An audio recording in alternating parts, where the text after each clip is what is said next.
Hey, it's Scott Bywater here, and I wanted to do a quick Facebook Live just about when to throw a right hook, because we've to put this in perspective, Gary Vaynerchuk, he wrote a book called Jab, Jab, Right Hook, with the perspective being that the jabs are content, quality content, so which build relationship. So you give 2 or 3 jabs, and then the right hook is actually going in for the sale. Now, what probably business owners have done too much of in the past is just gone in for the right hook, and you go in right hook, right hook, right hook, meaning just sell, sell, sell. You lose the relationship, and as a result of that, you don't generate the sales.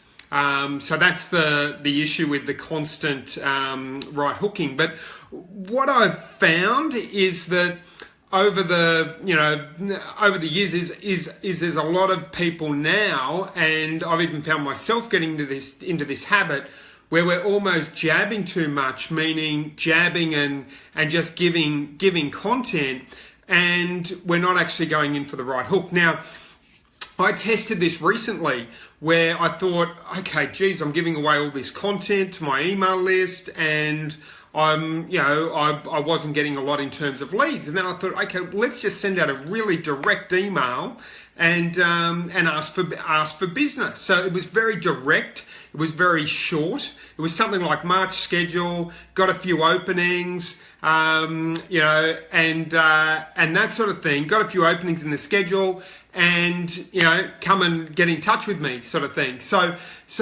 and that generated very quickly a handful of quality leads as such. So it's just something to think of, because the reason why the jab, jab, right hook works so well is because content primes us for the sale. So what I mean by that is, if you recently I read a book by Marcus Sheridan, and he talked about he had 100 leads, 50 bought, 50 didn't.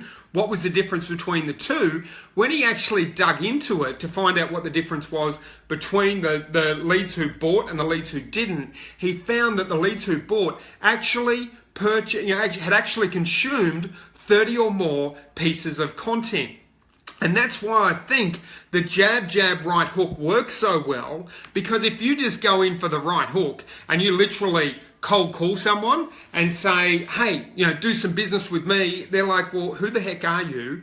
And why should I actually trust you as such? So that's a question that's going on through their minds. But if they've watched you on a webinar, they've watched you on a seminar, they've watched some Facebook Live videos, they've gone to your blog, they've consumed content, and they're like, man, that content was really awesome. Well, then you can go in, you've actually given yourself not just permission, but you've given yourself the ability to go in with the right hook, and ask for the business with an element of credibility, because they're looking at you and they're going, gee, that person actually knows their stuff. They know what they're doing. They know how they're doing it. So let's apply this to an everyday business. So let's say a mechanic. I come to a new area. I don't know a mechanic, so I look up mechanics in a particular suburb, or how to fix my muffler in a particular suburb, and there's a 2,000 word blog article about that. Now, interesting, if you look at the research that's been done on articles in the top 10 in Google,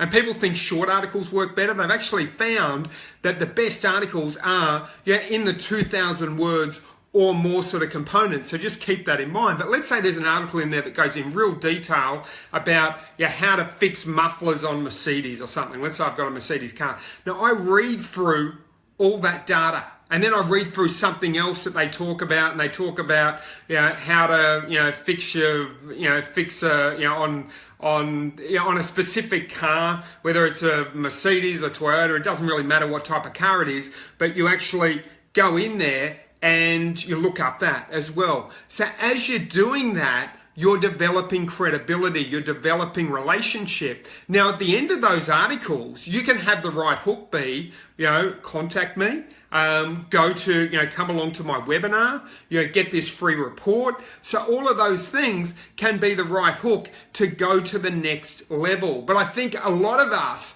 are falling into the trap where we're just going jab, jab, jab, jab, and we're not going in for that knockout punch. Now, in this case, what I'd encourage you to do as my right hook is to go, look up Scott Bywater groups on Facebook and join my Facebook group where I talk about, a lot of this stuff in detail, and we can have more personalized chats and stuff like that. So that's a right hook. So it's building relationship, it's building credibility all that time, and then you might have another right hook that comes in later.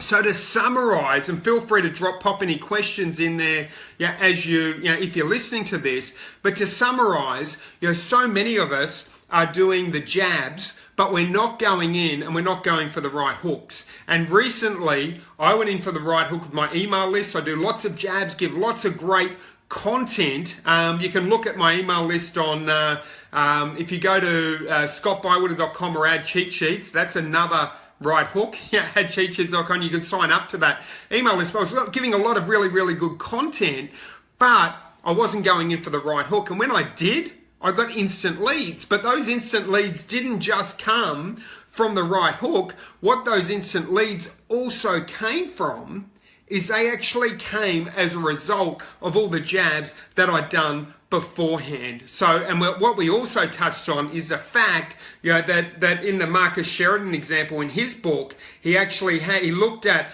50 leads who bought, 50 leads who didn't. What was the difference? The leads who bought had consumed 30 or more articles. So my point is, bring them together, but really look at what's your balance. I've worked with companies where they've ruined their email lists because they're always going in for the right hook. It's like launch, and eventually the email list gets ruined as a result of that, and it's not worth anything. So they went overboard with the right hook. At the same stage, there's a lot of us out there who are going overboard with the jabs, and we're doing too much jabbing, and we're not just coming out and going, hey, come and do business with me, or come and get this report, or come and go here, or directing to the next step. So it's really important to go. And the question I would encourage you to just leave today with is to go, where's my balance? Am I jabbing too much? Am I right hooking too much? Because you do either, and it can be damaging to your business. Because it can be damaging to your business if you go too far either way. It's getting the balance right. So ask yourself, where's my balance? And if it's on the jab side, then go out and ask for the business. Go out and ask people. Just say, hey, why don't you do? This is my schedule. I've got a few openings. Come and do business with me, or join my Facebook group. Mine's Scott Bywater, by the way. If you want to join it, so you do that. If you're right hooking too much, and you're just going in there like an old school salesperson, and you're finding it really tough, then go the other way and start to give really good content, so that when your right hook comes in, it comes in with credibility and really has some punch to it. So anyway, that's it for now. If you'd like to know, if you'd like to ask any questions or me to answer other questions in future Facebook Lives, pop the question below.